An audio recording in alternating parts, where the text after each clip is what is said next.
workout of the day. Today's workout's a little bit slower paced than last Wednesday's workout. It's gonna be something where you're gonna get in some good strengthening, but we're gonna do a lot of burpees to kind of get that heart rate elevated a little bit. You can take as much or as little time going through today's workout, but the big thing is make sure that when you do the exercise move that you're going through your full range of motion. Don't cheat or limit your motion because you're trying to get through the workout quicker. Go through your full range of motion, you're gonna get a lot more benefits from this workout. If you are in the program and you're doing the 10-minute version, make sure you're paying attention to different reps and maybe some slightly different exercises. But overall, here's the grand idea of what you're going to be doing. You're going to start with some foam rolling through that T-spine. A lot of times as we go through the season, this T-spine is going to get a little stiff. You might notice some cracking, popping. That just is an indication that you got some stiffness that's setting in there. Then you're going to follow this up with lat stretch. We saw this last Wednesday. Make sure as you do this lat stretch, you don't let that low back or that mid back cave in. Keep a neutral spine. This is an example of caving in. Also make sure you have a bat between your hands because your lat's an internal rotator. So if we hold our arms in external rotation, we're going to get a lot more tension and stretch through that lat. Again, like I said last week, goal is to feel that through the side, not through the front of your shoulder. The next thing we're going to be doing is a T-spine rotation. You guys would be so amazed at how many people in our sport are missing some of their thoracic rotation. That is going to directly interfere with your power. Make sure as you do this, you're paying attention to the differences you can feel side to side. It should feel fairly symmetrical. You should be able to get pretty good range. If you're really stuck, reach out to me. We need to fix that. The next thing you're going to be doing is a full squat with a hamstring stretch. So I'm going to fast forward through this. If you're in the program, you're welcome to watch this video. This is a great overall lower extremity mobility assessment.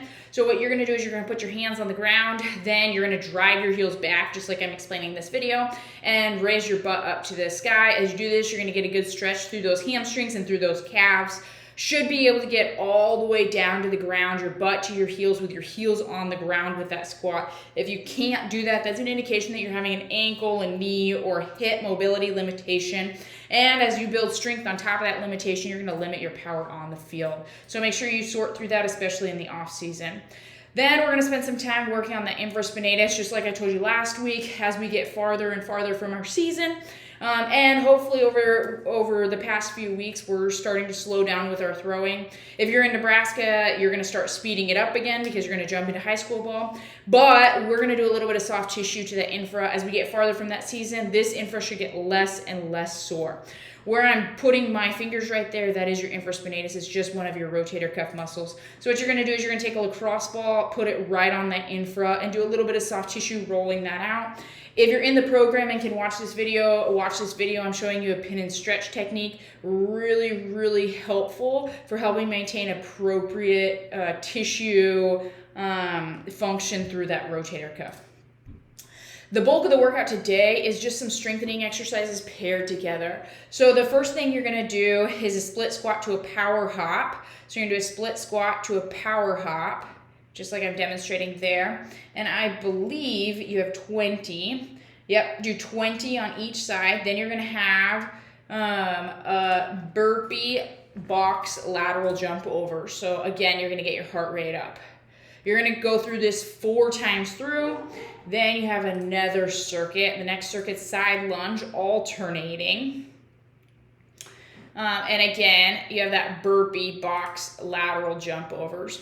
All your reps are in your program. They're also listed at the bottom of this video. So pay attention to that if you need to reference that back. The next exercise you have is push-ups. Make sure as you do your push-ups, your elbows are staying 45 degrees or closer to your side rather than coming out here. As we come out here, that puts a lot of anterior strain on those shoulders. That's not good for us softball players. So we want to stay in a more healthy shoulder position by moving those elbows so that they're 45 degrees or less. I'm going to show you on this video just so you know what I'm talking about. So again, we don't want to be up here. We want to be 45 degrees or less on those push-ups. If you're having a hard time with a push-up, there is a trick to your push-ups. You can improve your push-ups. Reach out to me and I'll help you know what to do to improve your push-ups. Then we have that burpee box lateral jump overs, again, getting that heart rate up. The next exercise that you have is a wall slide. As you do this, you want to press those elbows out into the wall. So in the video, you can see how I'm rounding through my mid-back, and then I'm gonna go up. As some of you guys go up, you're gonna get limited at that full range of motion.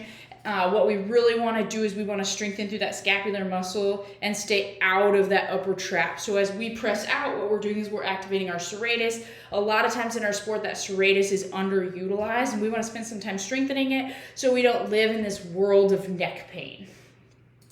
Then the next exercise that you have is those lovely burpees. Get your heart rate up. And again, through all of these 2 exercise sets, there's 4 that you're doing in the full version of the program.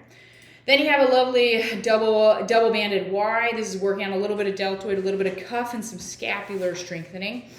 So you're gonna reach out and up, and you're gonna have 2 bands in your hand. One band is gonna be going back towards the wall. The other band you're gonna be stepping on. Then you're gonna follow that up with some lovely burpee box lateral jump overs. So that's the bulk of the strengthening exercises for today. Again, take your time going through each 2 exercise set. The biggest thing, though, is making sure that you're going through full range of motion. So feel free to load those motions, use as much resistance as you want, but make sure that your range of motion is not limited, because that's going to be limiting our strength through our end range of motion, and that end range of motion is where a lot of times our quick explosive power comes from. To finish off the workout for today, I just encourage a little bit of a hitting drill. This is a walkthrough hitting drill. If you're in my program, you've seen this before. But this is just working on loading and exploding through that ball. So you're gonna get set up, and then you're just gonna go ahead and hit the ball off the tee. Don't need a ton of space to do this. You can do this in your own backyard. You might even be able to do it in your basement if you can swing a bat, or in your garage. But you're just gonna do a step in front, hit through. That's the workout for today. Happy Wednesday, and have a good day.